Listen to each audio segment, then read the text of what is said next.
Hello. Today we are Hello. Today we are talking a little about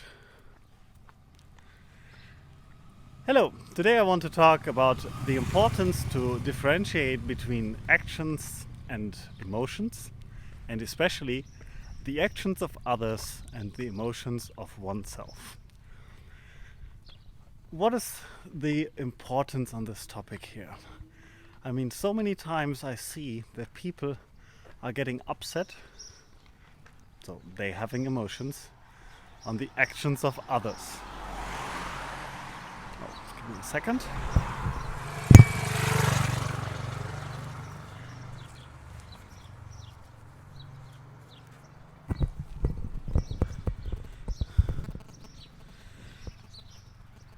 Hello, today I want to talk about the difference between actions of others and your emotions and how to pick them apart.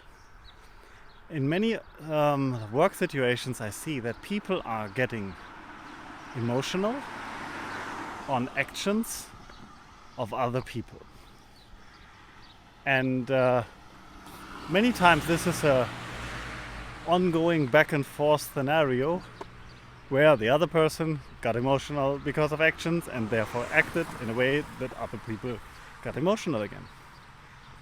And the tricky part here is that when people talk about it, when people talk about what is happening, they tend to talk about the other person again instead of talking about themselves and their emotions, which would probably make it easier for the other one to understand what is the reason, what's just happening there, and why everything goes a little bananas.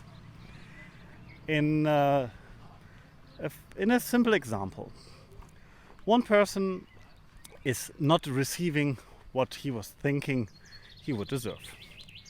So he starts shouting, cursing maybe, and the second person is not accepting this and gets mad about being cursed at, being yelled at.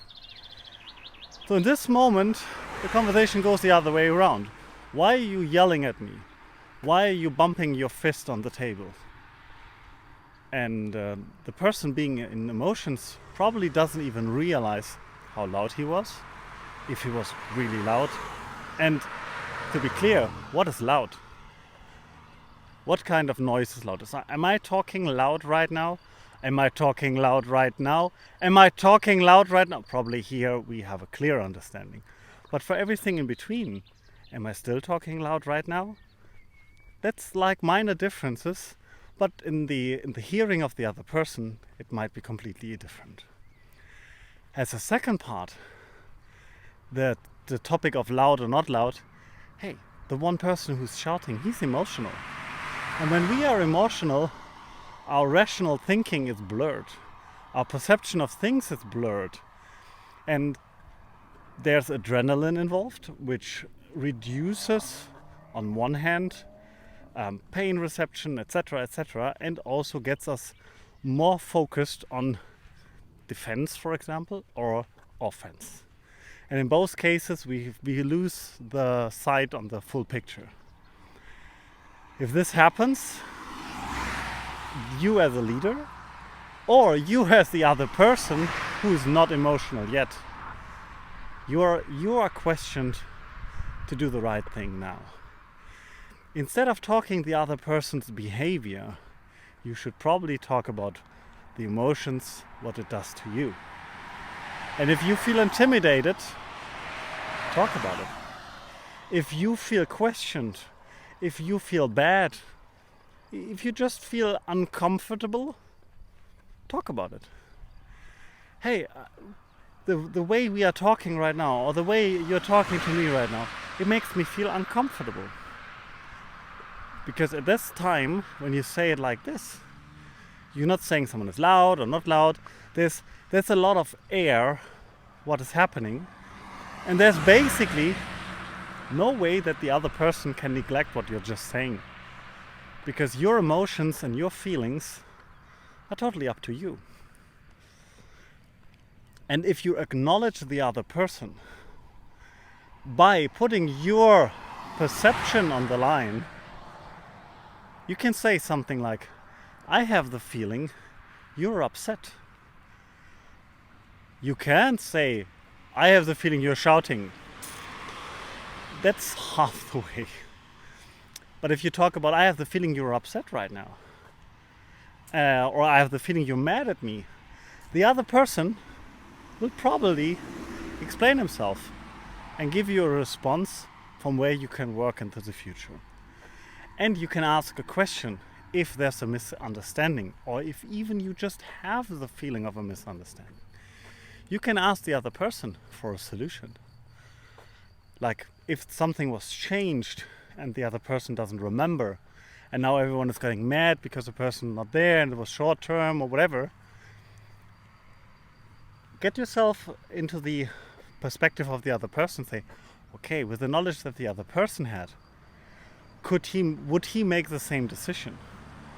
Ask him, hey, we have this and that scenario, how do you think we should handle it?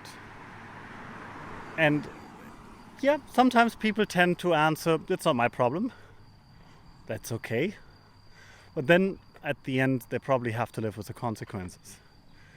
That's going to be private as in business. But most of the times people tend to give an idea, or they give you a clear understanding that they don't want to be part of those changes. They want to be the people where changes will not be made that often. And this is, in private life, I'm the person, if I don't want to go to a birthday party, I might even tell you minutes before. Because I think it's a respect decision, on one hand, to attend the birthday party when you invited me.